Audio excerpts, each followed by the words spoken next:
Are we back? Gotcha. Oh my god. And we're back. Woo! We had a bit of a false start there. Oh lord. Hey, we're here. I'm Adam. I'm here with Alex. Yep.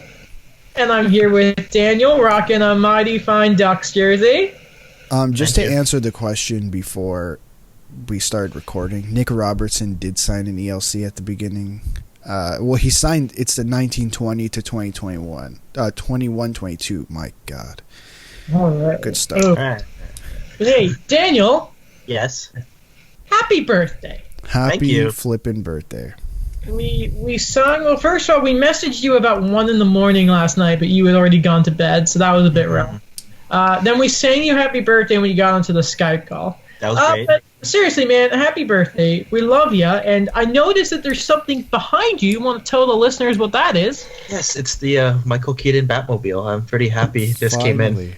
Yes. You don't learn that We officially all bought Lego Yeah. in this quarantine. Yep. Yeah. How many pieces is it again? According to the box, it's like 3,000. Damn. Like Wow. 3,350. That's like more than, it's not much more, but it's like 3 Slave 1s. Wow. That's incredible. Because Slave 1, I think, is 1,007. So, That's crazy. damn. And you have a Joker minifigure there, too, don't you? Yes. I'll take it. Thanks for that. Without a question. But hey, I mean, that jersey looks kind of familiar. Because, yeah, it's Yes, a class. It might be the best jersey ever. I think those are like I think so. purplish burgundy-ish one. No, it's not burgundy, but like the purple home ones. Yes. Are pretty nice too. But the reason that you're wearing that, Daniel, why? Tell me. Oh, today, I'm excited for this one. I've actually been looking forward to this one. We're talking about the Ducks' Cinderella 2003 run to the Stanley Cup Finals. Man. I have my Giguère jersey on, 35. Leafs legend Jean-Sébastien Giguère. And Yes. happy belated birthday to him, because yes, we're recording on the 17th, of course. The 16th, yesterday, was J.S. Giguère's birthday. So happy birthday to J.S. Giguère! Woo! Wow. What, is he the only player who's won the Conn Smythe on the team who hasn't won the cup? Or Ron Hextall. Yeah. Ron Hextall. Man, Yeah. you're dumb. Goalies are so dumb. Hey, you know what? I'll tell you what else is kind of dumb. And that is that I thought Cam Hillis was a defenseman for a while. I got him mixed up with another Habs prospect. I think I've correctly, separated them before, but over the past few months, I thought Cam Hillis was actually Jordan Harris. But no, like Jordan Harris is the defenseman, was on the World Juniors, Northeastern University in the NCAA.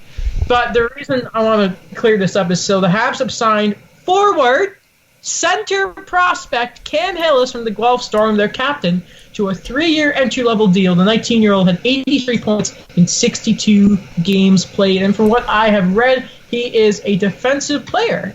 He also has some playmaking ability, and you kind of take that at face value in the OHL, but two-way game is very much noted, and I think that's something Habs are going to look forward to having. Sounds like exactly what a center is, to Exactly. be honest. Or what people want centers to be, just to be clear. Is there such thing as too many centers? No. My Put them on the answer wing. would be no.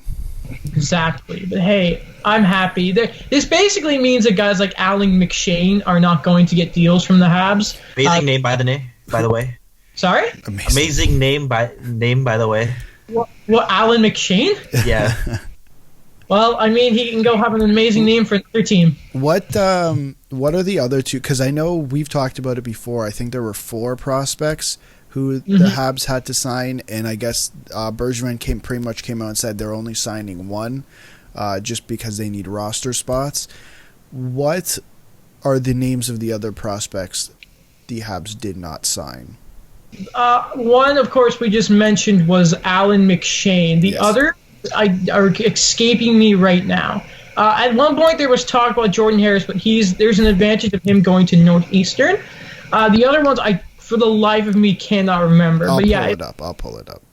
I know one of them for sure was Alan McShane.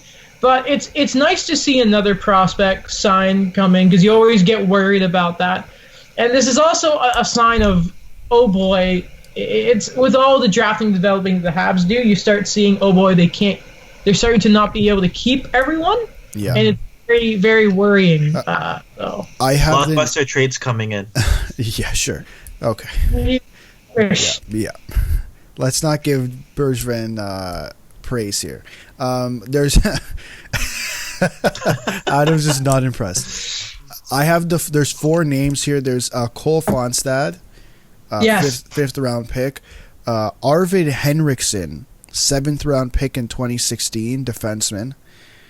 Samuel Oud, is that how you say it, Adam? Yeah. 5th round pick in 2018. Yeah. And then Alan McShane, obviously. Yeah, they're all prospects that, they're probably sealing their top 9 players. Yeah. So if any of those group of players, and then if you include Cam Hillis, he's easily the one that has the highest ceiling of all of them.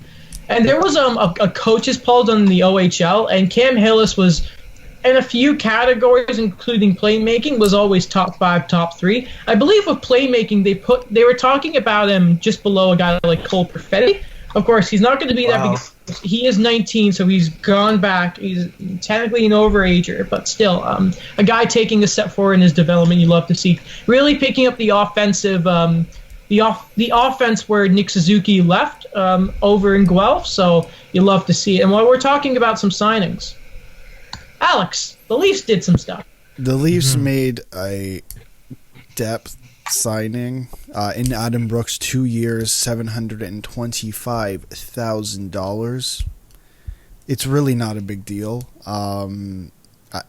He played a couple of games in the NHL this year. It was weird because he came during a time where it was like, oh Lord, this team. It's just an absolute nightmare sometimes. And I think he could. I think he's going to be an NHLer. I think he's 24. He's almost 25. He could play on the 4th line. I wouldn't be surprised if that's the route the team goes next year, simply because I'm imagining one of Janssen or Kapanen is going to be traded, or Kerfoot, sorry. Janssen, Kapanen, or Kerfoot, one of them is going to be traded. And then it's just a matter of looking at someone like Nick Robertson, Adam Brooks. There's a couple other guys down there that could probably get another shot. I would love to say Jeremy Bracco, but I wouldn't be surprised if he is not on the Leafs roster at the start of next season, whenever that may be. Mm-hmm. I'm a big Adam Brooks fan. Yeah, man. A lot of people like him. Everyone seems to love the guy. Yeah. I've been cheering for him since the draft. I remember after that was 2016, I believe, where after Austin Matthews, they started going kind of off the board with a lot of the picks. Looking back, I like the Joel Wall pick in the 3rd round, but I know they took Adam Brooks 91st overall, and he's those guys. It's like a Brett Leeson to me. He's that overager that went back to the draft, gets selected, and then you just have to cheer for him. Right. I have their draft up here. Just give me 1 second. He was 90. Oh, my God. Okay. It was Matthews, then Korshkov, who played a game and got a goal. Mm-hmm. I think was DeBrincat. Was that the DeBrincat one? Yes, and Carter Hart, yeah. Because everyone was absolutely livid that the Leafs didn't pick DeBrincat with that pick. Yeah, because obviously I was surprised. You're not taking DeBrincat with 1st overall, right? But you have the chance to take him 31st overall. The thing that bothered me was, they took Joel Wall at the beginning of the 3rd round. Yeah, when they could have had Carter Hart in the 2nd round. Well, to be fair, I know you never know. Right. I'm looking quickly at that draft too. Yeah, you bring up Joseph Woll. Also, I just realized, oh boy, Adam Fox. I forgot that Calgary selected that guy in the 3rd round. Decent pick. Too bad he didn't stick around. I can't believe he's been on 3 teams already. Adam Fox was part of the Dougie Hamilton trade. Yeah. Then he wouldn't sign with Carolina, Yeah.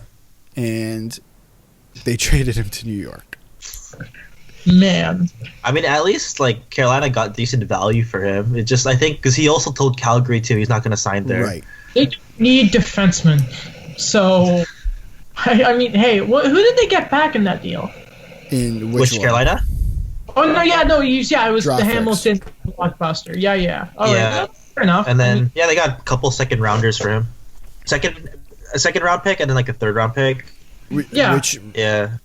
I would argue, I mean, he's he's not re-signing with your team to get anything back.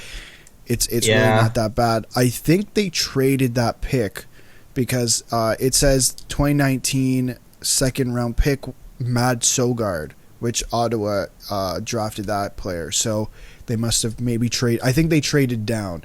Carolina had a hell of a 2019. Yeah. Honestly, they killed it in that draft. it was capped off by signing Sebastian Aho to a fantastic value deal. Yeah. They're just thanking Mark Bergevin right now. Thank you. Man, I cannot stand it. Also, guys, everyone passed on DeBrincat. Can Leafs fans stop getting upset about that? And I mean, if you want to get mad, the Habs. See, remember how everyone got upset that Andrew Shaw was acquired back from Chicago? So that the Blackhawks traded for Shaw back from Montreal. Yes. And I think they gave up a second and a third. Well, the Habs gave up 2 seconds to get Shaw in the first place, and one of those picks were the pick that Chicago used to select Alex DeBrincat. So you weren't the ones that gave him the picks. So simmer down, people. It's just so annoying, DeBrincat. Oh, Chicago. It's okay. It's like a trade-off thing. You got Alex Romanoff. No, but that was for the Deneau deal. I don't know. Yeah, just kind of like I feel like they cancel out each other for those like early second rounders. I mean, in a way. 40 goal scorer. I mean, hey, if Caulfield pans out, then that'll help me forget. That'll be fine. Yeah. We'll go to some sad news. So Dave Andrews, the commissioner of the AHL, announced that for the first time since 1936, the AHL will not be awarding their Calder Cup. Their season is now done. Alex, this is really a disaster, not only for the AHL itself, but for poor Scott Housen, who has to take over from Dave Andrews next season. Yeah, I think he just got the job. I think it would have been in a couple months. June is when Andrews was done. In June. It's not, to be honest, it's not a big surprise to me, simply because if you think about how the AHL is run, it is heavily reliant on gate revenue, and we're not going to see people in arenas probably for the rest of the year, if what people are saying is true. I know the NHL is looking at December or January. Well, first as start dates, but just as like an idea of when the hell we're gonna get people back in arenas. And I think Andrews was on Hockey Central last week or the week before, I can't remember, and he was saying, we have plans to start in November. We have plans to start in December and plans to start in January, because for a league like the AHL, they cannot. It's very difficult to survive for them without gate revenue, because they don't have lucrative TV deals. I think the NBA came out. There was a statistic that came out that 40% of league revenue is gate revenue. And the NHL is more than that. I believe it's almost like a 50-50 split. And the AHL, the gate revenue is probably a big majority, because when was the last time you saw AHL on TV? I think I've seen Marley's games a few times a year on TSN. The Binghamton Senators, the Belleville Senators take on the Toronto Marlies today. Yeah. There's more OHL games on normally than AHL. Yeah. I remember when the Score had a channel, and they used to have Toronto Roadrunner games there. Oh my God. And the St. John Maple Leafs, I remember that. Good Lord. Man. Back in the day. You talk about Gate, and I remember seeing a tweet from, it was the Ducks or the Kings. They were tweeting at the San Jose Barracuda, the Sharks AHL affiliate, and I think it was just they were making fun of them for celebrating and the fact that their arena was empty, and this was clear in this year. So, and I remember like the Barracuda shot back of like, wow, you're gonna make it was this year, yes. But I mean, you already look at the fragile state of attendance for the AHL as is, and then thinking about how they may not even be able to get Gate in next season. Yeah. You just think of how critical a situation this is for the AHL. It's really critical, and I think we've talked about the AHL before. Like, you look at, imagine if Cole Caulfield signed with the Canadiens, and let's say he's not NHL ready yet. Now, what are you going to do with him? You can't send him to the AHL because there's no AHL season. I hear the Zurich Lions are looking for goal scorers. The what? The Zurich Lions? Yeah.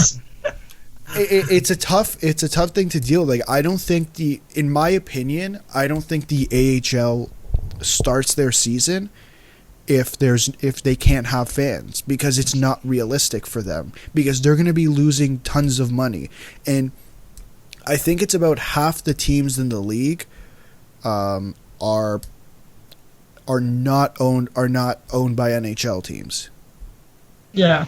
Right. So that's probably about 15 just owners just losing money. Right. I mean, and you can't even expect an NHL team and the NHL to fully go and support those teams that don't have NHL direct ownership, because it's not like the league itself. I mean, the NHL has any money to spare right now because they're in the same situation. So it's really, I don't know what you can do.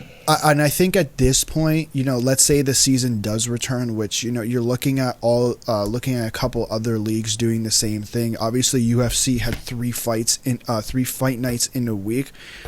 I mean, it seems like so far, as of right now, it seems like they only had 1 positive test, and then the rest of the week went quite smooth. Or 3, technically, a fighter and 2 cornermen tested positive, and the rest of the week felt like it went quite smoothly. You look at a couple, or the Bundesliga in Germany started this weekend. Seemed like we'll see what the outcome is over the next few weeks. NASCAR starting again. Formula One, a couple races are actually going to be live later on in the summer, so we'll see how those goes before. But it's possible we do see NHL hockey finish off the season, whether that be the regular season and the playoffs or just the playoffs. So at that point, you have to decide what. Not only is it now not, it's difficult now because they have to figure out what are we doing with the playoffs and what are we doing with the draft. Mm-hmm. But now they have to decide, okay, now that the AHL season is canceled, what are we going to do with the players that are usually in the AHL? Right, we're looking. So let's look at the Leafs. Like, there's a group of people who are usually going to be called up. The Laval Rocket probably have guys who are probably going to be called up at some point if they finish out the regular season. What do you do there? That's another thing that the NHL has to deal with. And I think there were reports that they're going to have obviously bigger rosters. I think that was going to be the case either way, because imagine coming back, and listen, I'm no professional athlete. I'm just taking the words of like Anthony Stewart, Justin Bourne, all these guys who are saying, yeah, like they need training camp. But even a 3-week training camp, there's probably going to be a load of injuries because it's the playoffs. Yeah. And the playoffs are rougher, right? So you're going to have those expanded rosters anyways. Borrowing from baseball, that's a thing they always do. Yeah, isn't that what they were talking about? I know baseball is a whole different situation. There's I think the CBA is running out, or is that the case? Yeah, it is. They know what they're going to do. So they're talking about expanded rosters too, like just throughout the entire year. Yeah. So I think a lot of leagues here are going to have to in some way remodel the roster system or something, because it's not going to look the same. Daniel. Yes. Thoughts? Yeah, I don't know. It's like Alex does bring up a good point. Like what we're gonna do now with the whole thing with this season going on with the AHL. Where do you really put all these guys? And when we like talk about like expanded rosters, like you still want to see that development, but at the same time too, like you're just gonna see those guys like on the cusp who are making it to the expanded rosters. I think at this point, but I think it is a huge loss. Like I think, like when I think about like the AHL, when we talk about it, it is true. Like the amount of lost revenue and I guess opportunities, because when we talk about like that TV thing, not everyone is gonna be like, let's watch that minor league team in a way. Like I know Marley's games do get a lot of people, but like I'll compare them to like the San Diego Seagulls, right? Where they're lucky to get like half an arena full. And I think from a TV standpoint, the Marlies are also lucky because they're owned by the Leafs, and the Leafs have a freaking TV channel. They have an actual TV channel. How many teams? I know MSG, oh my God, what's the Madison Square Garden? They have their own TV channel too. So, but how many professional sports teams have their own TV channel? Is there Habs TV? No. No? Oh, okay. But all the French based broadcasting do try and do Laval. So no, there isn't Habs, Channel de Canadien, et OK, et Laval Rocket. I just thought I'd quickly read you guys a pair of tweets from Pierre LeBrun from a few hours ago. Quote, good old Pierre, love Pierre, who doesn't? Quote, sources indicate the return to play committee has talked throughout the weekend. NHLPA making progress on the 2014 format. Sources also stressing there's still work to be done. But clearly the weekend has produced some traction. More talk expected over the next day or two. Second tweet. Again, tough to handicap at this point whether a format gets agreed upon this week or not, but definitive progress. A reminder that the NHL has a Board of Governors call Monday at 3 p.m. Eastern, and that the league may announce decision on the draft this week.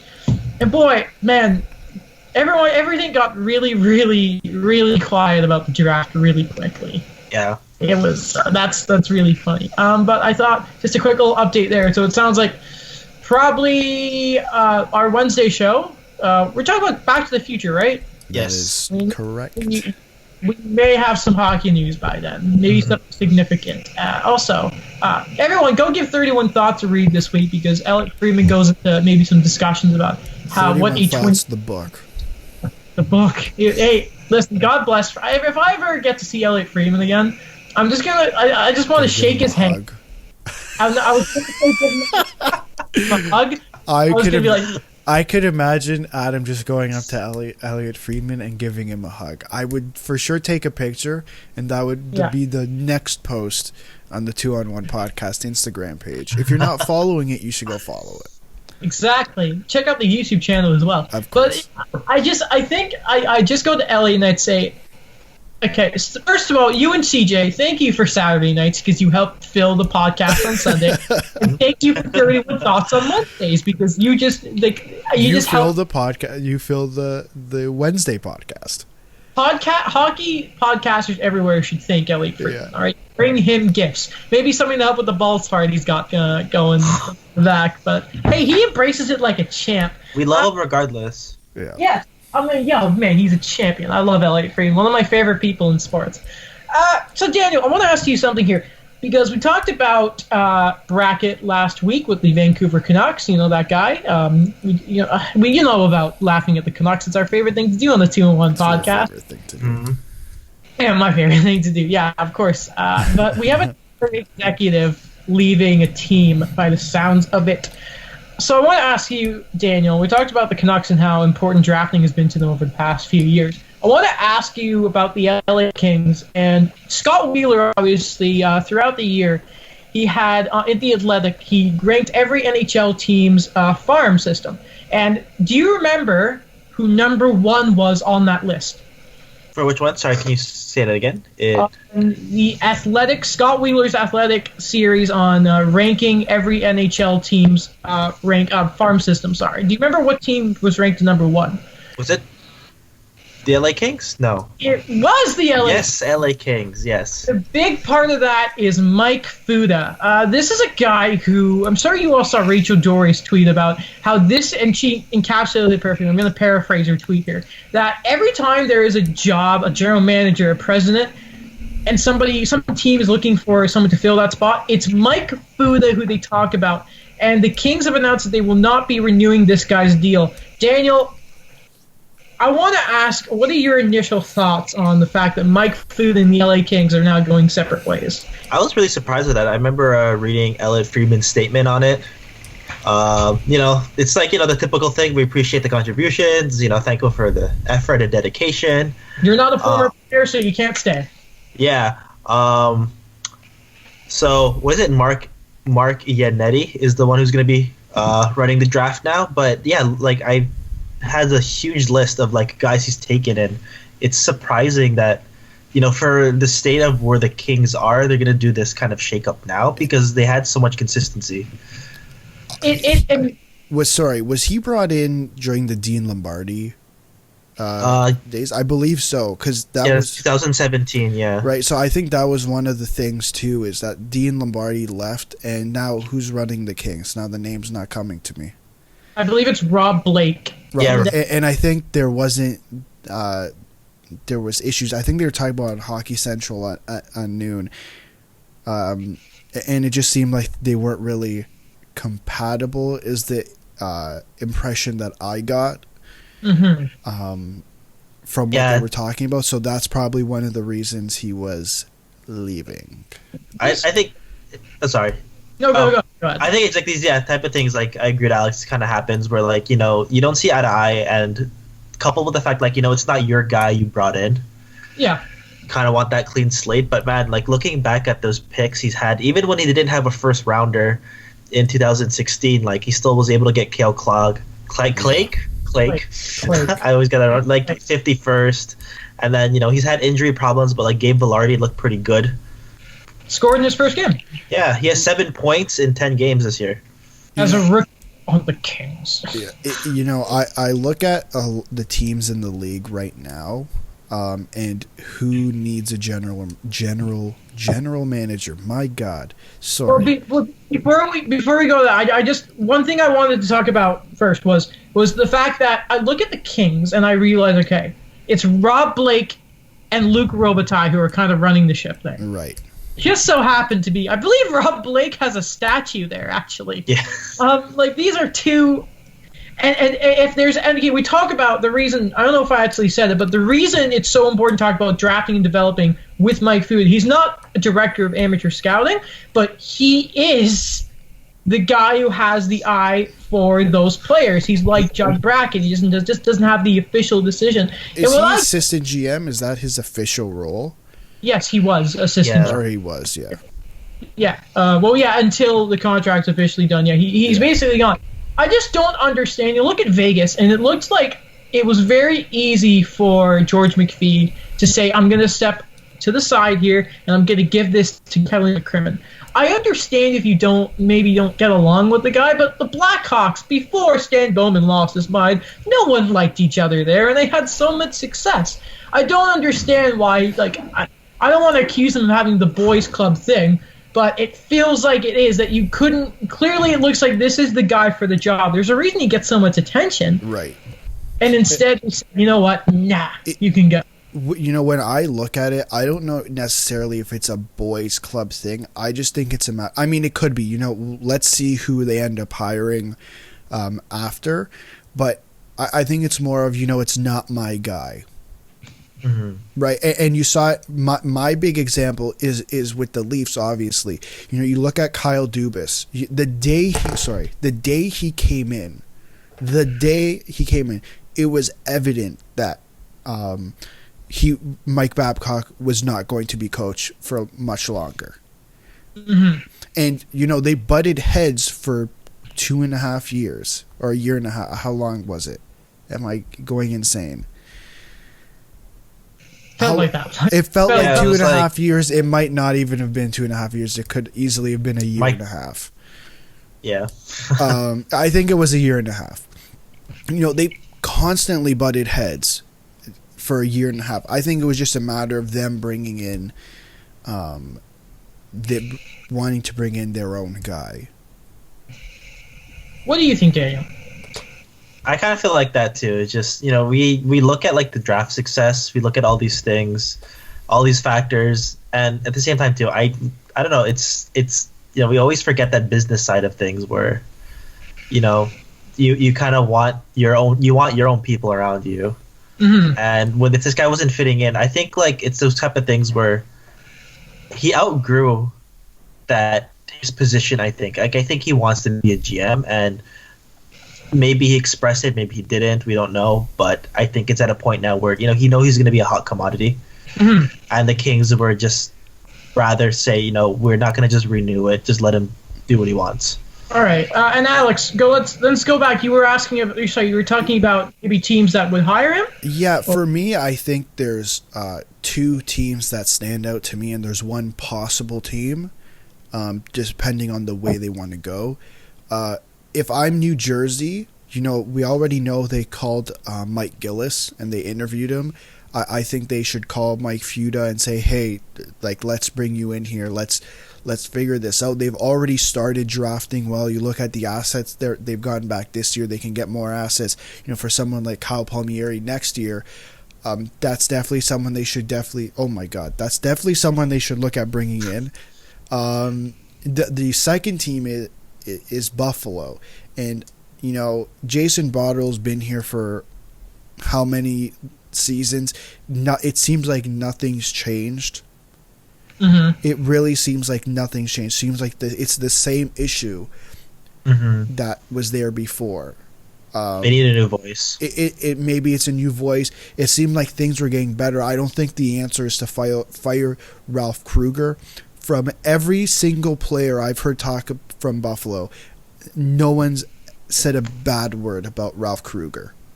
No, it's exactly the opposite. They love him.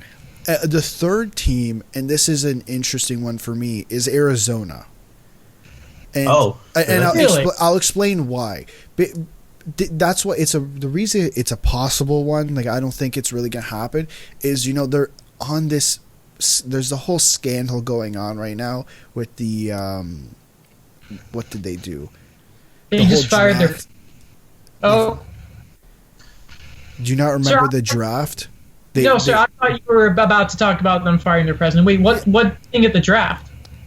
They pre-scouted, or they did the. Oh yeah. Yes, and the league was gonna fine them, but they haven't made a decision yet.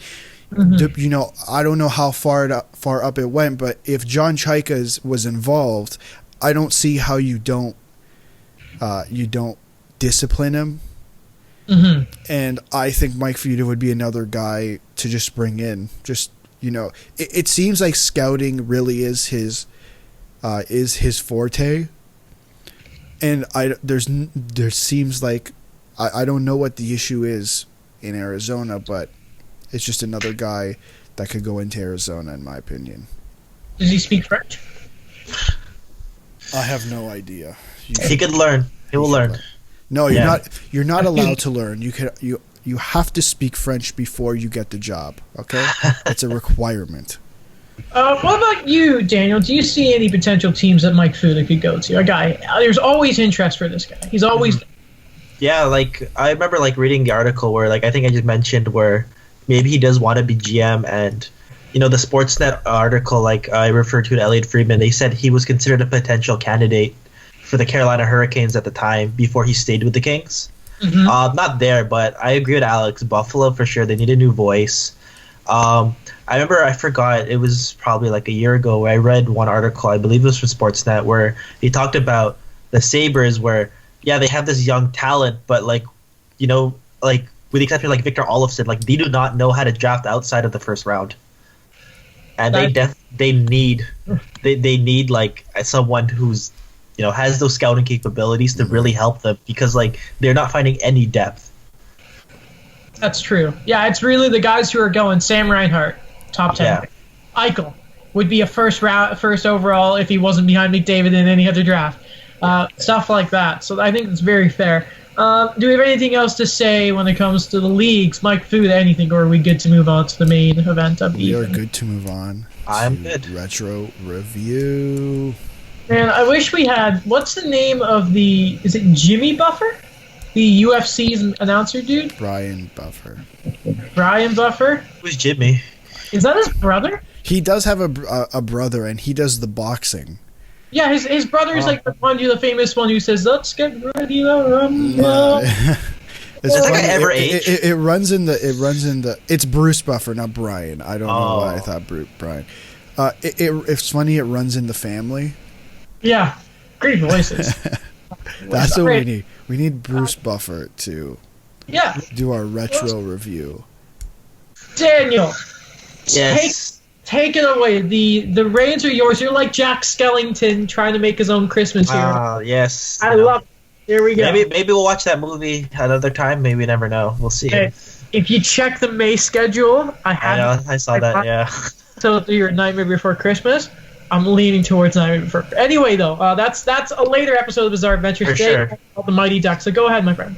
Yes, so I'm excited, why not, kind of worked on my birthday. Also, Jean-Sébastien Giguère's birthday the day before. But I am happy that we're going to look at the 2003 Mighty Ducks. And I guess, like, based on what we were talking about, the notes we've had, I guess the ripple effect as well of this run, which was so unexpected.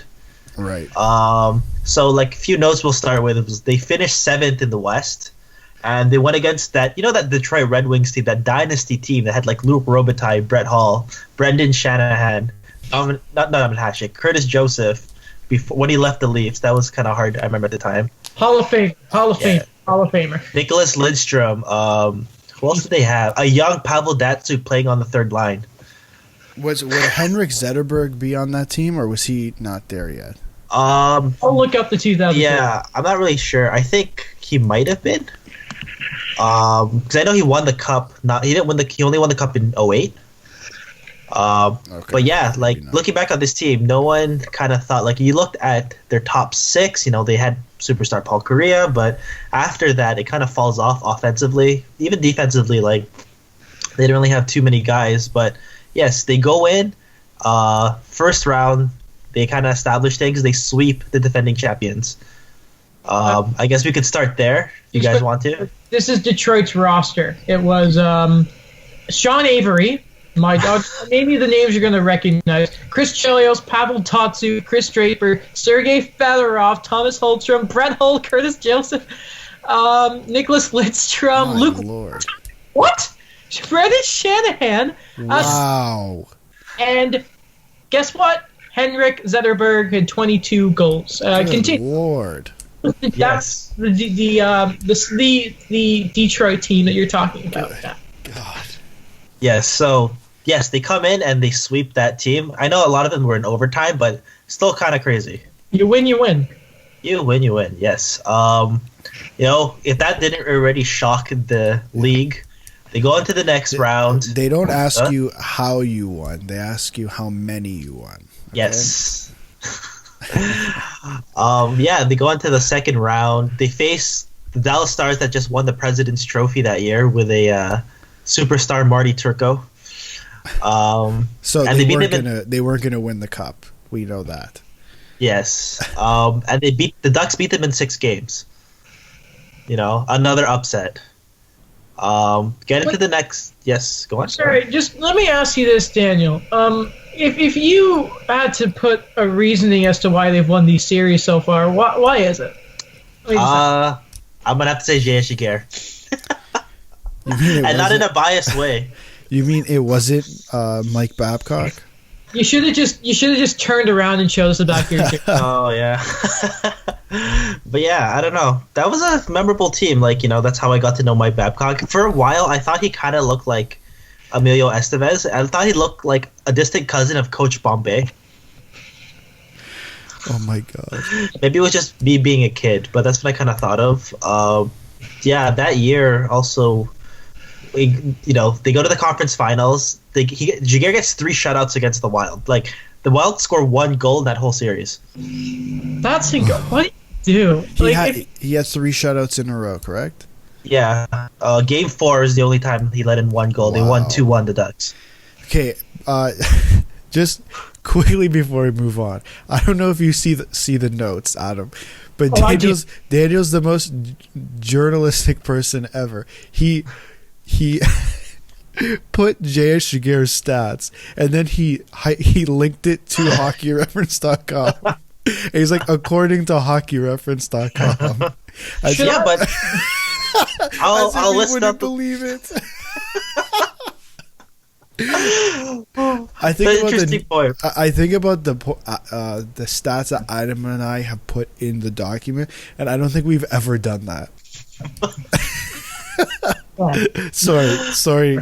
Keep going. My bad. No, it's funny. Interesting if you talk about the stats. Like we say, Giguère was the main factor here. Like he went 15-6, a .945 save percentage, and goals against average 1.62, and he had 5 shutouts. Good God. I'm going to get up Marc-Andre Fleury's numbers from Vegas' run because everyone talked about how amazing he was there, just so we can, compare it. Because it's not the same. Read that again, please, Daniel. 15-6, a .945 save percentage, and a 1.62 goals against average with 5 shutouts. That is so dumb. How do you... God. Daniel, what do you remember about watching that performance? To be honest, I wasn't ready. Kind of when you're a kid, a little kid, you don't really look into it too much. But I'm like, oh look, the Mighty Ducks. I love the movies, so I have to every year I cheered for this team, and then they make this run, and I already like Giguère because I always I'm same thing with Adam. I love the goalies. Plus, I love his equipment. The green and the purple, or turquoise, I guess, and. Yeah, looking at that, I remember with Paul Kariya, that was a big thing for me, Asian captain, that this was just a team that, it's the most complete team for me that I had to follow, and it was weird. It was just I thought they were going to win. I thought, there's no way they could lose. Mm-hmm. Just for the comparison, so Marc-Andre Fleury in 2017-18, that was Vegas' Cinderella run. He went 20-13-7, had only a 2.24 goals against average and a 927 save percentage. Huh. So that's just a nice reference to how wicked J.S. Giguère was. I don't know what to say other than it's incredible that you can put up with those kind of numbers that deep into a play. I remember Fleury I think his save percentage was in the 940s after the series against the Kings, and somehow Giguère put that up to a cup final. Again, and you bring up those rosters. How the hell did you keep out Datsuk, Robitaille, and all those guys? Shanahan. What? I know. That was pretty insane. It's incredible. And for reference, we'll talk about the offensive players they had in that. Their top scorer was Adam Oates and Peter Sikora. They had 13 points in 21 games.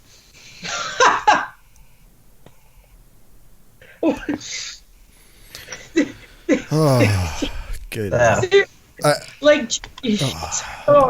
on. I mean, it says Daniel wrote down there was 6 players with at least 11 points. So I guess they were getting scoring from everyone. Yeah. Which I guess is a good thing. I don't know. You put up numbers like J.S. Giguère. I don't even know what to say. Hey, which one of you put up this fact about the Niedermeyer brothers and their mom? Oh yeah, that was something that is pretty funny. So Rob Niedermeyer, he's playing the third line center for the Ducks, and then Scott playing for the Dynasty Devils. It's kind of funny. His when they said his mom actually was cheering for Rob, because Scott already had 2 cups with the Devils, right? So they're we want Rob to at least get one. So that was pretty funny. I think it's pretty hard. I remember seeing it on TSN years back, but they would show his mom in the stands, and she always had a Mighty Ducks jersey on, even if the game was in New Jersey. Well, I mean, it's a pretty nice jersey. It is. It is.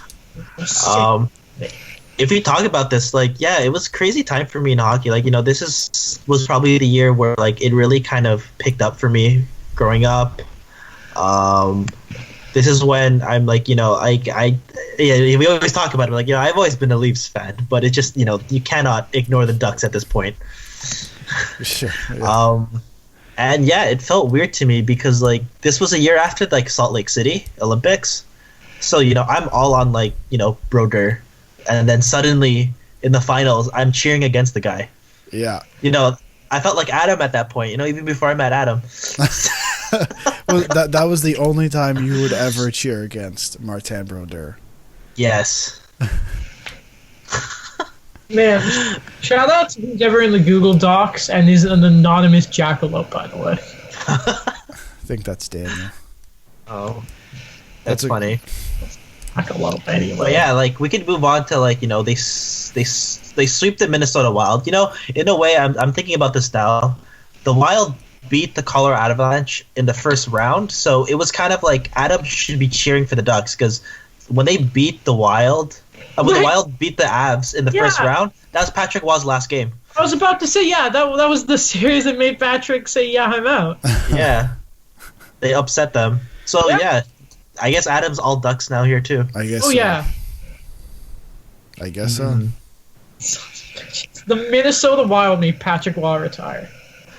That is heartbreaking. I guess we'll move on to like the finals and that Devils team.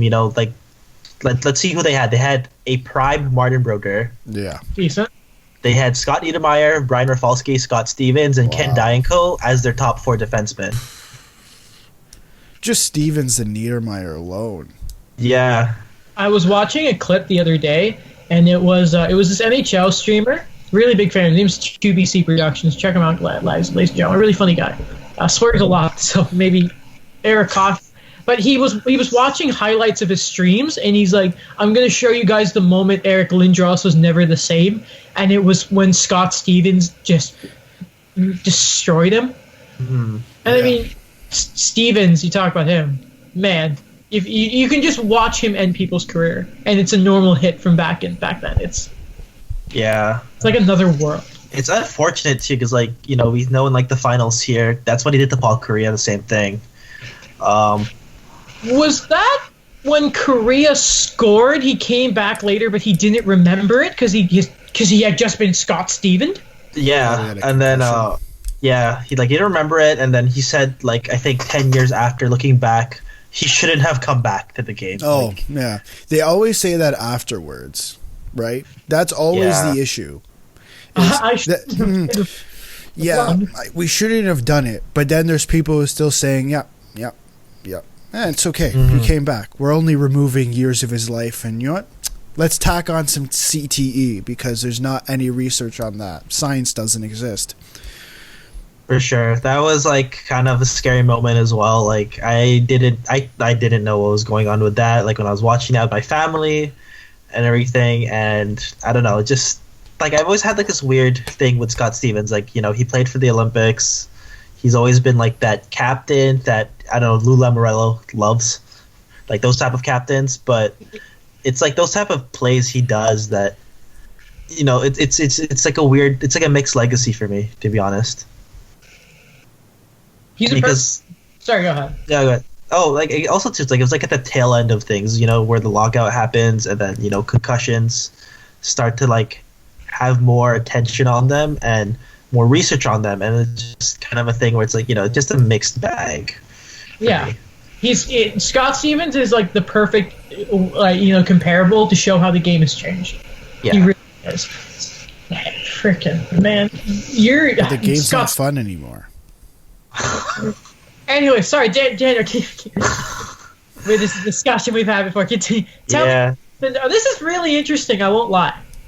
It's I've done the research, but I've purposely tried to leave a lot of this up in the air because obviously I think I had just moved to Canada when this all happened. The year after I moved here is when the Ducks went on.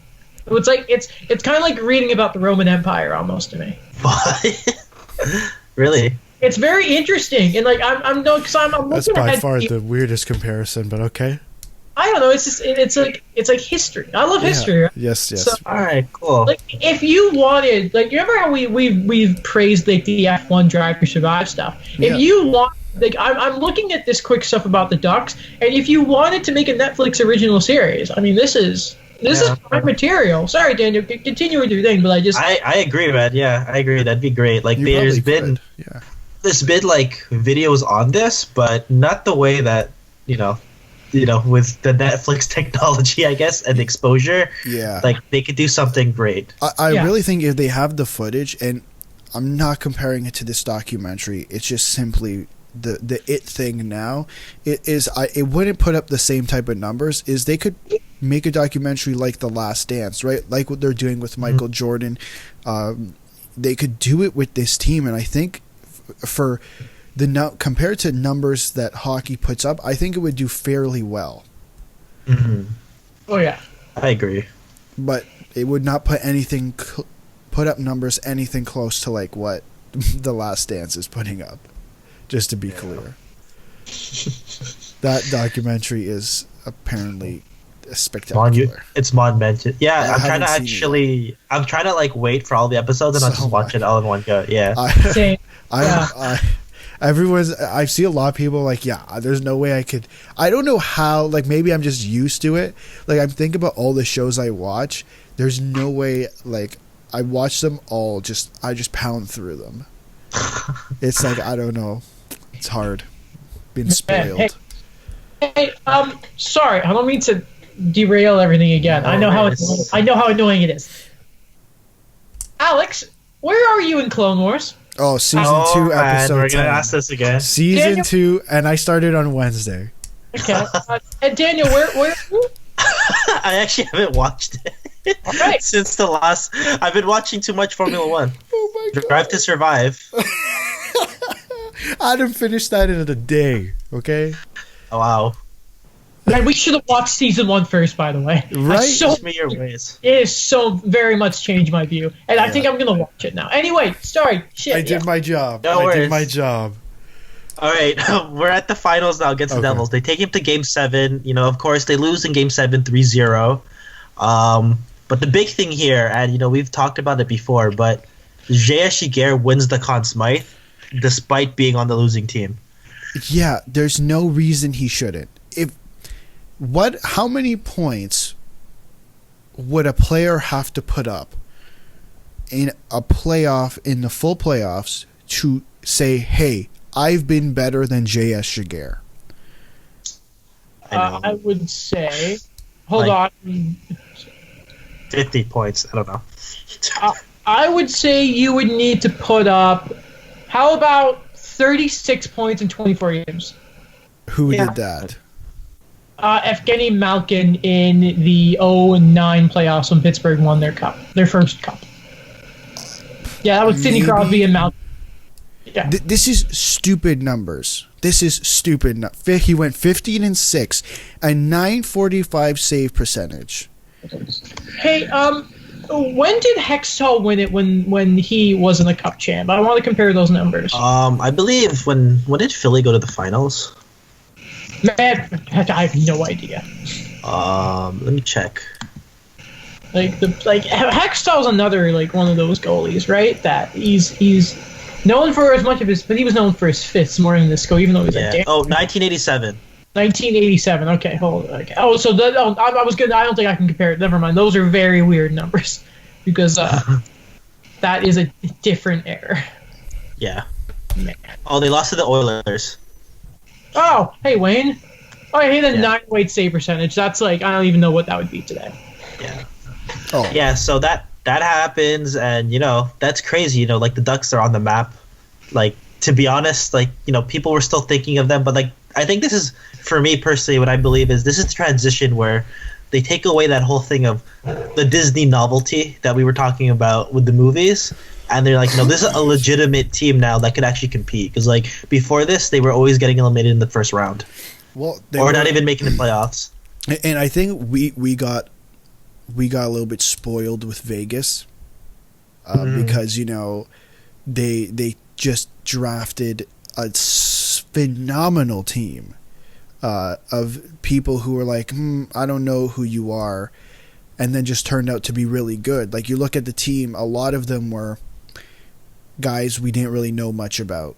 Like, other than there was the Marc-Andre Fleury, the Marchessault, those guys were pretty darn good, and then they just absolutely blew everyone away. Whereas before, it took time for teams to develop, especially expansion teams. And you look at like Ottawa, you look at Washington, like their first year was god awful. Yeah, and it's like a surprising thing too is like if you look back, the Ducks have never had a first overall pick.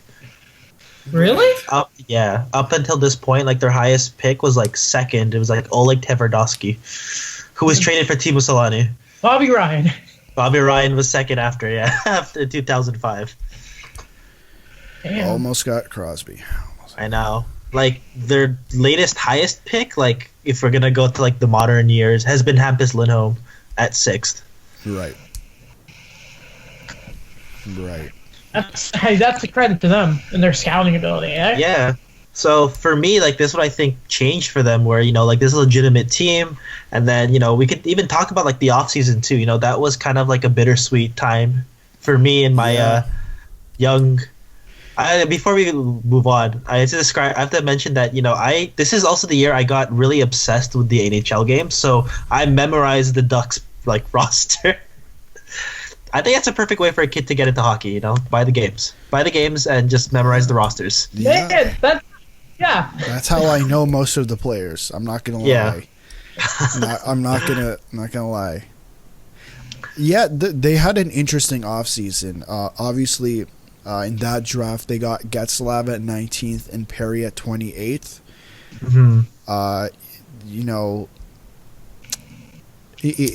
That's pretty darn good. You may have heard of them. One of them has a Hart Trophy. In over 1,000 games, Getzlaf has 965 points.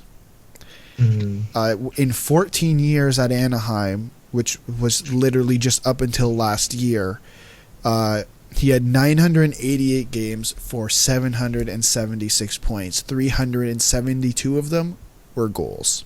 And is that Perry or That's Getzlaf? Perry. That's Perry. So. Yeah. Okay. Do you know who? Do you know they missed a couple guys that draft? Who did they miss? At 20th overall, Brett Burns. I saw a pick Getzlaf, to be honest. Okay. Yeah. Okay. At 45th overall, I know. Patrice Bergeron. Everyone messed up in the second round. At 49th overall, Shea Weber. Let's go. And then these two guys were drafted in the 200s, but I'm going to say them anyways. 205, Joe Pavelski, and 245, Dustin Byfuglien. That's a good draft. And shout out to Ryan Kessler, 23rd overall. We should do that one episode. We should try to redraft the 2003 Good draft. Lord. Okay, I'm down for it. I know Adam doesn't like it, but we're going to do it. This might be like the hardest one yet. We have to do it. We're going to go into June, July, and August with no hockey. We would have done from the year 2000 up until 2020. We'll do all the redrafts. All right. Let's just put 2003 redraft there. Why not? This is one sidebar before you move on to exclusive the Ducks. But the one thing I just remember for an 03 in the second round was the Nashville Predators took 2 players in the second round before they took Shea Weber. Fools. Who? They took Konstantin Glazchev, 35th. Exactly. And then they took Kevin Klein, 37th. Before they got Shea Weber, 49th. Shea Weber is arguably the best Nashville Predator in history. It's crazy. They took another defenseman before. I mean, they got Ryan Suter 7th in that draft, which is, that's fine. But in the second round, I'm that's insane. They've had some damn good defensemen. Yeah. Suter, Weber, Ellis, Ekholm. Now they have Fabro too. They had Seth Jones. Mm-hmm. Yeah, they were. Forget about that. I always forgot that. Afford to get rid of Seth Jones. for an underperforming Ryan Johansson. I mean, okay. To be fair, before that injury in the playoffs, it looked. Yeah. Actually, I shouldn't say that. I shouldn't say that. All right. Now the voice says I shouldn't say this. All right. Moving on. Moving back to the Ducks. So after that, that was great. But the one thing that really kind of hurt me as a kid was Paul Correa promised he was going to be a Duck. He was going to resign. And then Teemu Solani called and said, "Hey, yes, we're going to Colorado." Yeah, we're going to Colorado. Patrick Waugh just retired. They had the cap space to sign both these guys who took discounts. They're like, we want to win, and that looked like a dynasty team. But that didn't really work out for the both of them. You know what the crazy thing is here? So I looked up what their salaries were. Paul Correa made $10 million the last year in Anaheim. This is obviously before the salary cap. In the 1 year the 1 year deal he signed in Colorado, he signed for $1.2 million. Yeah. That's insane. I know. That was kind of something too that I was like, oh, Paul. I thought he was going to be a Duck forever. That's insane. And he wasn't the only guy to leave that year. Obviously, Adam Oates signed that 1 year deal with the Oilers. And, he put up 45 points in 67 games. You said before, 13 points in 21 playoff games, and he was 40 years old. Yeah. So, it kind of left the team in a weird place, to be honest. And then I think this was out of spite, maybe, but Sergei Fedorov leaves the Red Wings, takes less money to sign with the Ducks. Yeah, 5 years, $40 million. That was so random to me. I was like, what's going on? Yeah, so this one's an interesting contract. This is very non-current NHL. Obviously, this was before the salary cap and before they added all the stipulations that you can't have this, you can't have that. So this was from an ESPN article when he signed this contract. The contract terms are $10 million for 2003-2004, $6 million in 04 and 05. In 04 to 05, and $8 million a year from 2005 and 6 through 2007 and 8. Fedorov also has the option to become a free agent after years 2 and 3 of the deal. Additionally, Fedorov is eligible for bonuses and contract revisions if he wins the Hart, Art Ross, Maurice Richard, or Conn Smythe trophies during the term of the contract. If he wins any of these awards, the contract could increase in value by approximately an additional $5 million. Yeah. You know what they say, you're better off with Fedorov. And I'm getting into the regular 2004 season, he was pretty decent. He still had 31 goals, 34 assists, 365 points as a 34-year-old for a pretty bad team. This team went 29, 35, and 10. They had 76 points. And 8. And 8. And 8. Ties. Because ties were still a thing. And it wasn't the best year for our boy Giguère. He only had 17 wins, 31 losses. Didn't he still have a .914 save percentage? Yes. They hung him out to dry. They hung him out to dry that year too. Who is this guy? Puts up .945 save percentage in front of a team with Adam Oates as their leading scorer at the age of 40. Puts up a 914 in a down year for the team. There wasn't much for me. I was looking the last few days much about this team. I didn't have much to say. It was obviously just an off year for them. Mm-hmm. Oh, we forgot someone. We forgot someone in 2003. Oh yes, Chris Kunitz. Yes, that was an under the radar signing that I didn't think would become huge. Adam's favorite player who isn't in the Hall of Fame.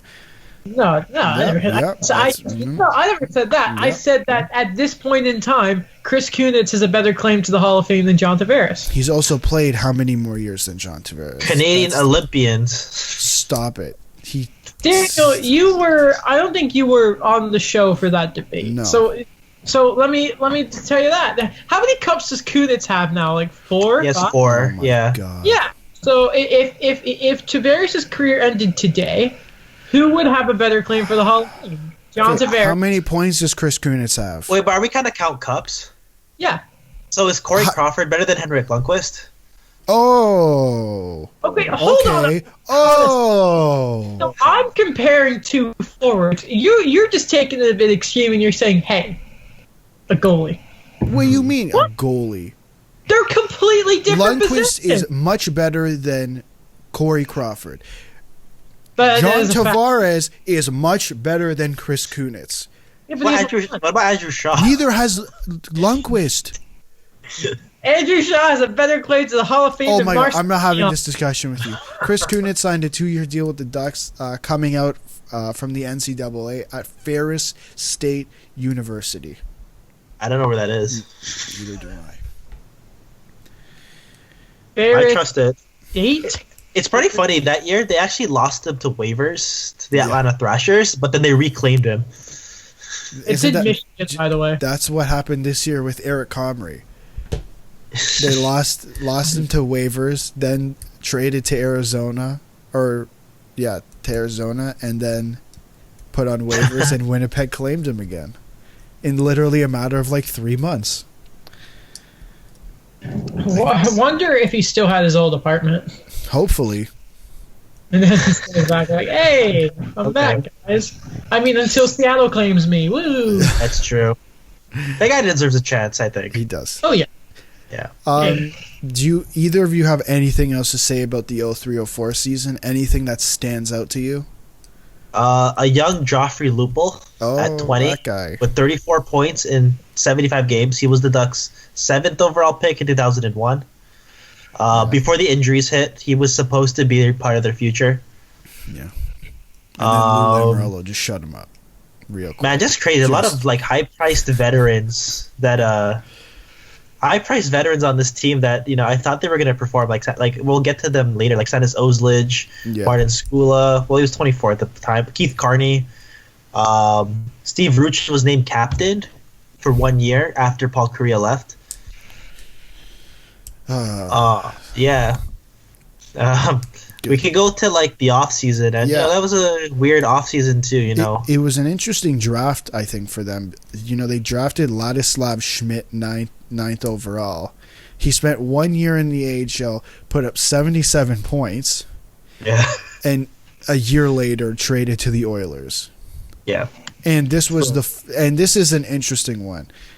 So it was Ladislav Schmidt, Joffrey Lupul, a 2008 first-round pick that turned into Jordan Eberle, a 2008 second-round pick which turned into Travis Hamonic, and a 2007 first-round pick which turned into Nick Ross for Chris Pronger. I think it was worth it. I mean, Chris Pronger. Seems like it was worth it. What was the argument I think Adam Wilde made once on the SDB? He's like, yeah, you give me what I want because I'm basically handing you a Stanley Cup. Yeah. Chris Pronger. Noted like player everyone hates to play against. Chris Pronger. I remember that. So I'm jumping ahead here, but the 05-06 season, we'll just jump ahead there because it was the lockout 2005. Yeah, what we could say about that. Don't forget about Dustin Penner. Dustin Penner signing out.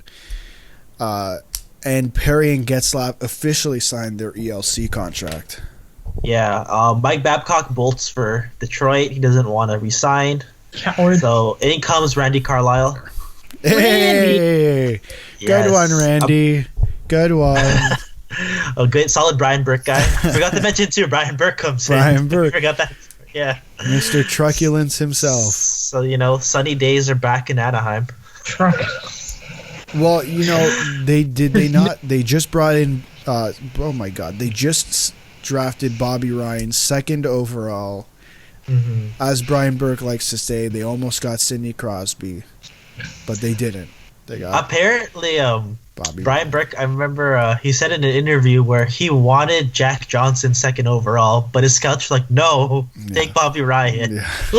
They should have said Anze Kopitar or Carey Price, but hindsight is 2020. Yeah. Kopitar. Bob Gainey tried to get Kopitar to be a Hab for a year. Like, he just can't. It's always the thing that. Oh no! Stop it! Oh, 05 redraft. Let's go. Yeah, 05 redraft. Okay. James Neal goes back to second. No. Real deal. You know, they also Timo Solani obviously comes back this year on a 1 year, $1 million contract. That's insane. That's insane. Personally. But that's not even the best part about their free agency that year. I know. They bring in Scott Niedermayer, 4 years, $6.7 million AAV. That was crazy for me. You know, he takes a pay cut to come to Anaheim. He wants to play with his brother. He wants to win there. To be honest, you know, it's kind of bittersweet too. Like, you know, it's the end of the Devils dynasty. I think, you know, they make it to the finals one more time, but this is when, I don't know, like, Lou Lamoriello has this weird thing when he was with the Devils where he just would not re-sign anyone in the offseason. Yeah, because if they wouldn't sign, he would trade them. Yeah, like, he never re-signed them. That's a great tactic. Yeah. Now he just re-signs everyone and anyone this year. Come on down, Leo Komarov. So yeah, all that stuff happens, and you know, one of the sad things is this is when they announced that Disney doesn't want to own the team anymore, so they're selling it. So this is the last year, 2005, 2006, the last year they're Mighty. Right. But it's crazy. Like, Scott Niedermayer becomes captain immediately for this team once he signs. Of course. Solani's back, and okay, well, I know, Alex, you have a lot more notes on this one, but yeah, 5 games into the season, Brian Burke trades Sergei Fedorov to the Columbus Blue Jackets for Francois Beauchemin, Tyler Wright, and as a corresponding move, he gets Todd Marchand off waivers from the Blue Jackets. Yeah. That's not bad. Yeah. I mean, it seemed like that was one of the issues. Obviously, that was really Perry and Getzlaf's first pro year because obviously there was the lockout. They were both sent back. Obviously, to Perry was sent back to the London Knights, had a great year. Getzlaf was sent back to Calgary Hitmen in the WHL, had a great year. But you know, it was a difficult decision, and apparently Burke didn't like the dressing room, and it seemed like he was not calling out, but it seemed like Sergei Fedorov seemed to be somewhat the issue. This is a paraphrase quote. It says, "And Sergei Fedorov was a great player, but he was not into our team at the time. He spent lots of time in LA, and we just had wrong leadership group in the room. So I called up Perry and Getzlaf, and I said, I'm about to do the most unfair thing, but I'm sending you down. You cannot learn at the knee of someone who's not focused on our team. You cannot learn from someone whose top priority isn't to win games. So I told them that they need to go down, tear it up, but if they play hard, I'll bring them back up." So I believe they were brought back up after he was traded. Mm-hmm. Which is like surprising to me because I'm like yeah, there were a lot of veterans in that locker room. Like, you know, Peter Sikora was still there, Sanders Ozlage, Keith Carney, and like Scott Niedermayer is your captain. Like, I always assumed like that would be like the right, I guess like the right levels of leadership there. But like, you know, I guess Fedorov was still like that influence on these young guys. Right. I'm surprised he, like, you know, this is a guy who comes from the Red Wings dynasty years. Like, he didn't want to win. Yeah, it's Fedorov. I mean, again, Fedorov with Fedorov, there's a bit of a lull there. Well, it's funny. I was listening. Burke was on Spin Chicklets, and he was talking about Sergei Fedorov's brother, Fedor Fedorov. Mm-hmm. And it seems like it was just the opposite issue. It seems like with Fedor, it was that he just couldn't put the things together, but he was a really good guy. Whereas with Sergei, it seems like the issue was the opposite there. Mm-hmm. Oh, okay. Speaking of Brian Burke, and this kind of all came out all at once, kind of, over the last few weeks that I noticed at least. He tried to make 2, I would say, monumental trades at the time with this team. Obviously, this is the year they went 43, 27, and 12 98 points, finished 6th in the West, lost to Edmonton in the conference finals. Funny enough, last year, I believe in the East, all the lower seeded teams won. Yeah. Correct? So that year in 05-06, all the lower seeded teams won in round 1 in the West, but all the higher seeded teams won in round 1 in the East. Wait, like all the division leaders won last year. It was 1-8. It was yeah. I just mean like it in reference to last year. It was the division leaders, not all the higher seeds. Just because Boston were a higher technical seed. Mm. Yes. The Andrew Aycroft years. Stop it. Okay, so he tried to make 2 impact trades. He almost traded for Keith Tkachuk, and he was with the Blues at the time, and apparently Bobby Ryan would have been involved in the deal, and this would be not even a year later after Bobby Ryan was drafted. That's crazy to look back on. Like, I know Keith was like, the premier power forward then, but like, that second overall pick, like, I guess like Brian Burke even at that point was like, maybe he was so dissatisfied with that Bobby Ryan pick. I don't know. Well, you look at the Chris Pronger trade that he would make, and you're giving up assets to win now, and you look at what the team did without Keith Tkachuk. Mm-hmm. They probably would have won that year, right? That was an interesting year. Potentially could have won 05, 06, and 06, 07. Now, the second trade that Brian Burke tried to make was for Joe Thornton. Now, this was the year he was being moved from Boston to what would be San Jose. This was in a tweet. I tried desperately to get Joe Thornton to Anaheim. I thought we beat the offer that got accepted. Mike O'Connell was the Bruins GM, and we were babysitting him, which was just checking in on him once a day, sometimes more. I told OC that I would protect 5 players on my roster, and he could take whoever he had ranked 6th. No restrictions. Then I'd add another roster player, a prospect, and a first. I'm still bitter we didn't get him. That was been amazing if they got him. Like, I don't know, like, looking back is like maybe Getzlaf or Perry would have been part of that trade. Well, but you look at the 5 players that would have been protected. Getzlaf, Perry, Niedermeyer. Mm-hmm. Was Pronger there at that point? No, he came in 06, 07. Okay, so Perry, Niedermeyer. Oh my god, I confused myself. Getzlaf, Perry, Niedermeyer, Jaguar, obviously. And who's the 5th player I'm missing? I don't know.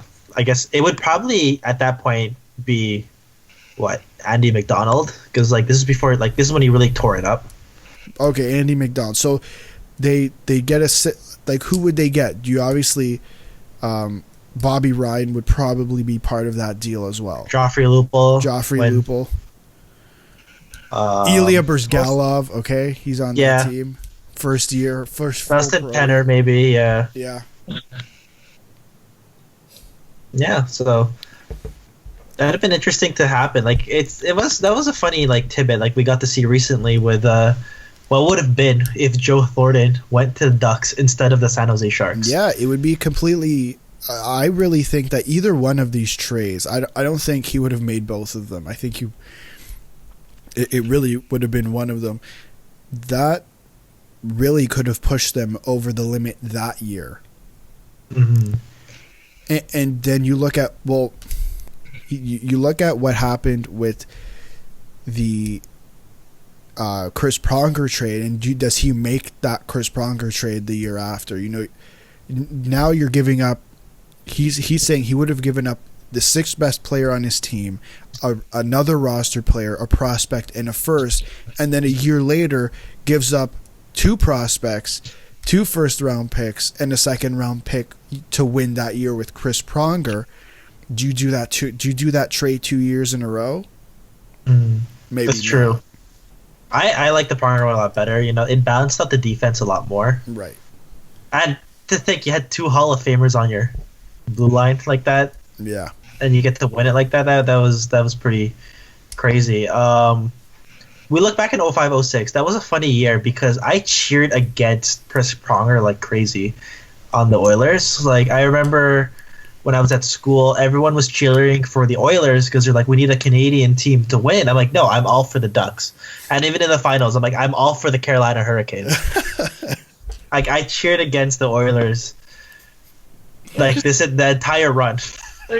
I mean, I don't. Chris Pronger's not a very like. It's weird now because he's an executive, but like, there's always been that thing around like people just hated him. Yeah. Like there's Brad Marchand's level, and then there's the stuff you hear about Chris Pronger. Right. Yeah. He was that guy. I remember people called me a hypocrite, like, cause like I'm like, oh man, you know, Chris Pronger is such a dirty player. And then the summer before 06-07, I'm like, man, the Ducks got Chris Pronger. They're gonna win the cup this year. Well, it's the same thing now with Brad Marchand, right? You look at all the Boston Bruins fans love Brad Marchand, and everyone hates him. But if he's on your team, you freaking love Brad Marchand. No questions. Man, Daniel, also, you probably would have been messed with, I don't want to say another word, but like, let's be honest, a few years after that with Corey Perry, you also wouldn't have had much ground to stand on. Yeah, that's what people tell me a lot too. Like, why do you like Corey Perry so much? He was on my team. Exactly. He's still my guy, you know, like Dallas doesn't hurt me in Toronto, so, you know, he's still my guy. Even after that, the Walk of Shame. Oh yeah, I keep watching that. That was hilarious. You know, whoever put the Green Day song on top of that is an absolute genius. Is he retired? Corey Perry? Who? Yeah. He's still thriving. No. Is he? No, he's not retired. Let's just get his numbers up, shall we? He's not retired. I don't necessarily think he's thriving, but I think a team could use him. I don't know in what capacity. Quick question with you guys. Yeah. So we talked about the Cups debate. I had this debate with another friend. Would you pick Corey Perry or Jeff Carter based on their career? Perry. I'd probably go with Corey Perry, just because he's got that. Like Jeff Carter is not a nice player per se, but Corey Perry is just. Corey Perry's also he's one of those guys that's an expert of getting away. You remember when he kind of fell on Cam Talbot against the Oilers? Yes. Yeah. I mean, like Corey Perry just has that perfect level of skill, size, and snarl. Right. And like I've never been as high on Jeff Carter as other people have been, so I would take Corey Perry in a second. I think there's an argument to be made for Jeff Carter. You know, two-way, and he's a center. Mm-hmm. And I think we were talking about before, you can't have enough centers. But I think the edge does go to Corey Perry.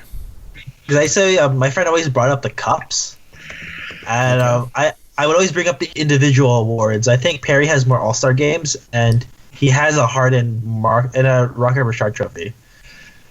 I mean, if you're asking me to pick, like, if I'm building a team, I'm like, all right, like, I get it, Cups, but like Jeff Carter at the same time. I mean, you still had Doughty and Kopitar, right? Mm-hmm. I mean, Perry, even through all these years after have Niedermeyer and that, I mean, who's their best defenseman on the Ducks? Like, it's been like Fowler, Lindholm, those guys are on the same level as Drew Doughty and I mean, Getzlav and Kopitar. I mean, yeah, Getzlav versus Kopitar is a bit of a throw up, but like I don't know. I just like Jeff Carter's great. I'm looking at his career, like goals wise, Perry's the better player. Yes. Yeah, he's a center, but like he's Corey Perry, man. I mean, let's not forget he only had 5 goals this year, but we still love him. 14, he was almost a point per game in the playoffs. Mm-hmm.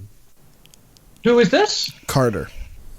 Yeah, 13-14. That was a cup year. I'm assuming that no way they played 26 games. Didn't make. That's when they beat the Rangers.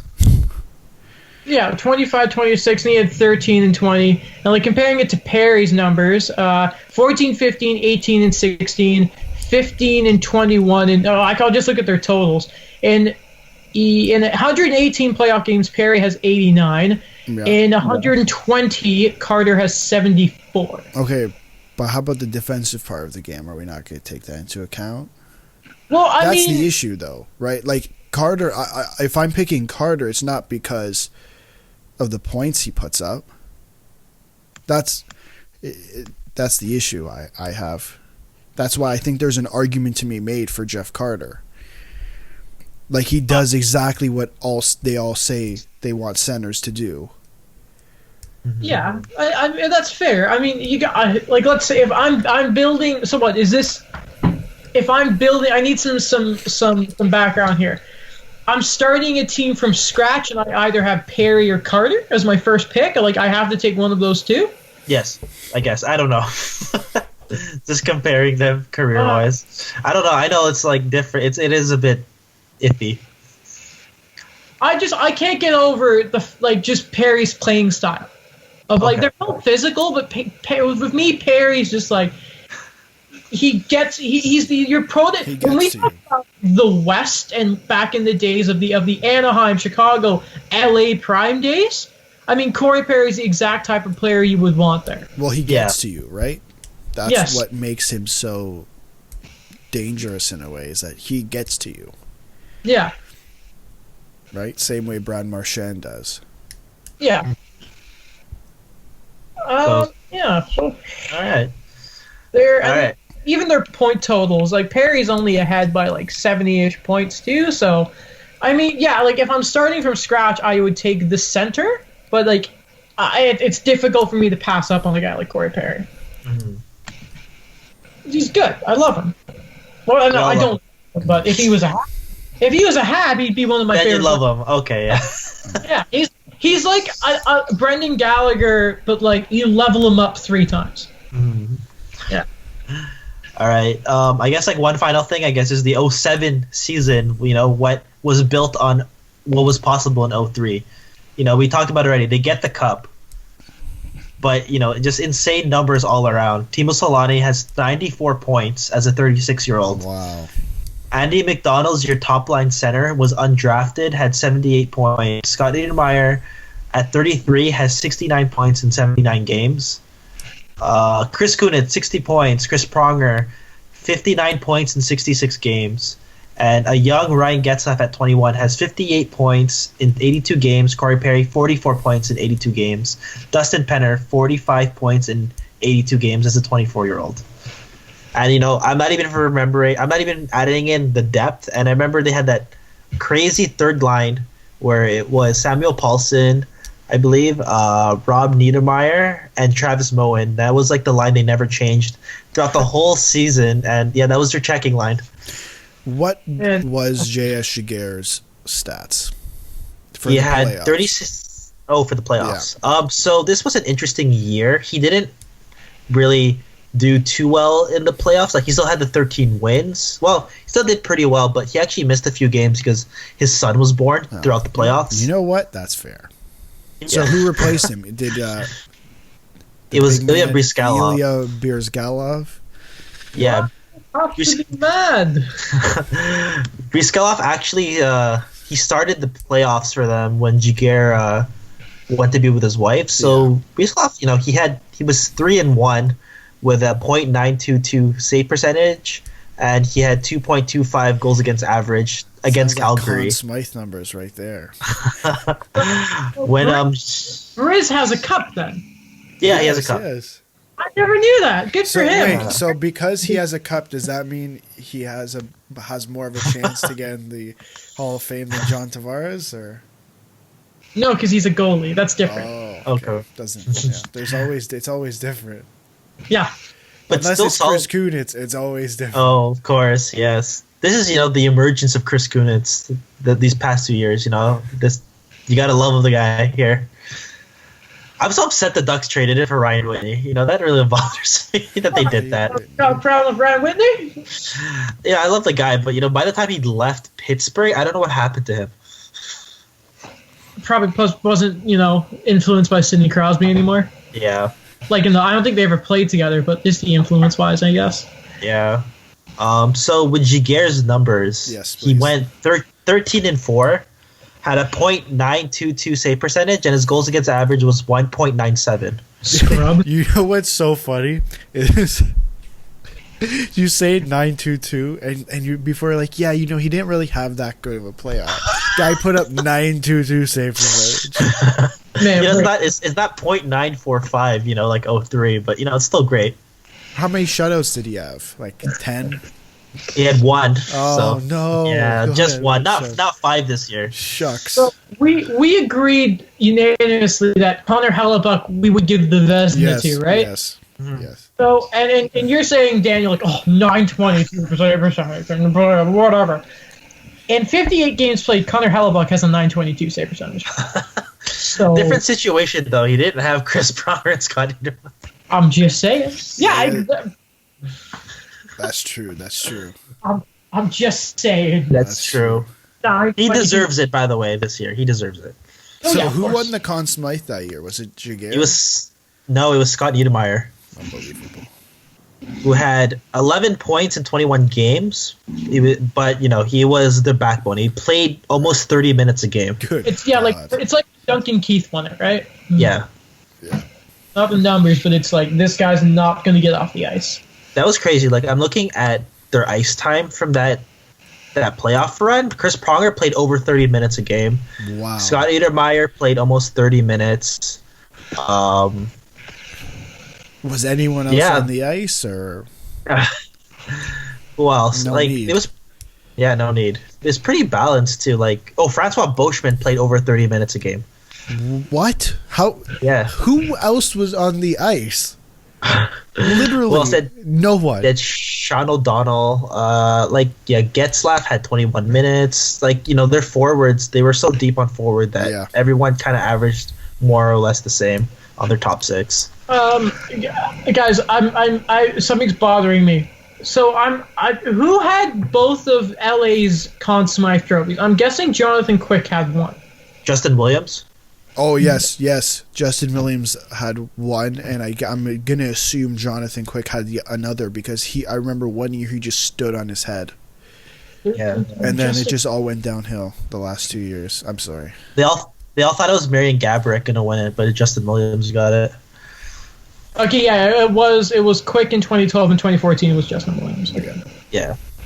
Absolute beast, Mr. Game 7. Yes. Mr. Game 7. I think they redid the 2000 draft, and he went like second overall. And I'm like, okay, well that's one we got. Like, Henrik Lundqvist went first, but that's like one we got to look back on too, I think. Oh God, that was the year I was born. You want me to do a redraft of 2000? Here's what we do. We need to just do like 5 drafts at a time and only do the top 5. And 2 on. Okay. No, that's so boring. We gotta do the top 10 or top 15 each year. I think saying, all right, so you chose this player 7th. Daniel, who did you do 8th? So, Alex, how about you? I don't think that's very fun. It's going to reach your point. Like, Alex, who'd you take 211th overall? I'm not saying we have to do 10 rounds. I'm not saying that. I'm just saying we need to do a little more than 5. Well, how about we do 10? Yes, 10. Okay, 10. We'll do 10. Okay. All right. I'm just going to redraft from 99 to 2019 just in case. Just so that we can be like, 07. There you go. Just in case. Yeah. We did. All right. Did we do 20? Was it 2008 or 2007 we did with Pietrangelo? 2008. Okay. Good. I wouldn't mind doing do 2011 again. 2011 would be interesting. Or 2010. There's so many guys. Morgan Riley goes first, and everyone else is just. Can we do 2012? 2012 is Morgan Riley. Yeah. Sorry, yeah, I don't know why I said. Who was 2011? 2011 was Ryan Nugent-Hopkins. Huge. Well, yeah, that was Taylor Tyler, wasn't it? No. That was 2010. That was the year before. Why did I think that Ryan Nugent-Hopkins was Taylor Hall? I don't know. Same team. I mean, same failures. Whoa. Ryan Nugent-Hopkins is darn good second line center. Hasn't won anything, though. He won our Have hearts. you seen the team that is built around them? Yeah. Literally the next year, they picked Neil Yakupov. The only thing- Everyone, it was a complete bust. And don't say, oh, we didn't know. Literally, I think even Brian Burke said it. He said, I don't know what, like, we just, as soon as Neil Yakupov was selected, it just seemed like everything just hit the fan. Well, no, everyone, it was a consensus that he was going to go top 5. Brian Burke said a lot of teams had Ryan Murray over Neil Yakupov. Yeah, but I mean, you can't blame Nail for. Plus of all, Yes, like the guy had so many coaches too. Like No, I blame Neil Yakupov. Have you heard the story that his draft interview? What, he had a bad. Oh, yeah. He had an apparently, like, awful interview. Yeah, and like the scout got so mad. So it's just like it's a second language. I'm assuming. No, he was just. It had nothing to do with the language. He was just extremely arrogant. Oh, was he? Yeah, had nothing to do with the language. It was how he answered the questions. Wow. Wait, well, what do you mean he was arrogant? Because there's a difference of like, what if we don't draft you? I'm gonna score lots of goals on you. Like, No, what was it- Like No. Philip Sedina. Well, that was afterwards, and he's like, "I'm gonna fill the pucks with net." Yeah, but that was a good guy. What do you mean? Like, what did he actually say? I don't remember the interview off the top of my head. I apologize. I remember Brian Burke saying it was not a good interview, and it had nothing to do with it being a second language. We need to do an episode of that draft, and we need to do a deep dive on Nail Yak. Okay, he Alright. talks about it on Spin Chicklets. Listen to the episode with Brian Burke. All right, check it out. All right, before we move forward, 07, the pinnacle of our Ducks fandom, I think. You're a Ducks fan. Yes. I was 8. Yes, now you guys Or know the 7. origins of this entire run in my childhood that made me a Ducks fan. Yeah, makes sense. Okay. I know we're all curious about that. Without going I- back. Yes. I saw a tweet yesterday saying, "What was your first experience of sports heartbreak?" And I really had to think about it. I'm like, what was it? And I had to go back, and then I realized it was 2013. I'm like, 2013. things were not the same. I was just scarred. You became a man after, like, you know, by the time you left, like, the couch, you had a full beard on. You're like, I'm no longer a young guy. I almost punched a wall. That's. It probably wouldn't have hurt because there was so much adrenaline of pain running through me. Was yours? Wait, then Daniel, do you think your first heartbreak was probably when That was Korea? 03? yeah, the entire summer of 03. You know, it was a cruel summer. Right. Fair enough. Fair enough. Okay, Adam. What is First yours? heartbreak. Sports heartbreak. Carey Price, Chris Kreider. Oh, that one was hard. Man, that was that and man, PK was pretty bad, and also 2017 when they got eliminated because there was so much high hopes, but probably it was Kreider Price because you knew it was done. You knew it. They weren't getting in. They were averaging like. Who was your backup goalie? Halak? No, Halak was gone. I don't No, remember what year it was so it started with Peter Budaj. Oh, fun. Then they were like, yeah, no. And then it was Dustin Tokarski, who actually did a decent job, but there was no goal support. And 2019 World Junior goalie, gold medal champion Dustin Tokarski. 2009? Yes.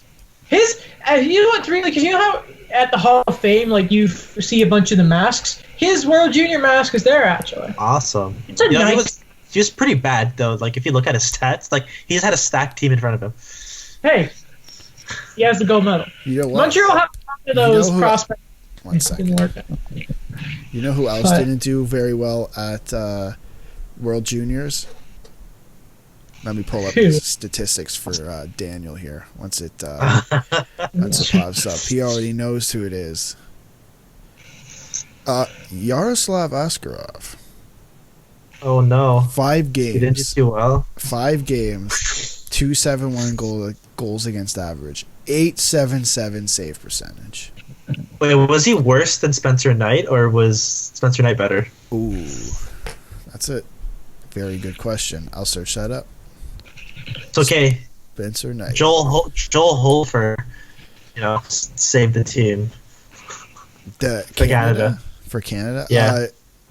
This year or last year? Or no, he didn't play last year. This year, no, but he did worse than Spencer Knight. Spencer Knight, he only played 4 games. I don't know what his win-loss is because it's not showing me, because I don't know why. Mm-hmm. But 913 save percentage. Okay. Well, he's a young guy. He's still developing. Askarov, the harder competition in the KHL. Maybe he was just tired. We don't know. Yeah.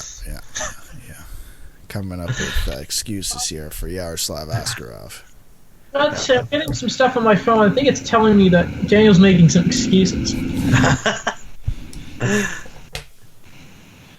Okay. What's that? Who is the name of the Sharks guy? The goalie the Sharks just signed?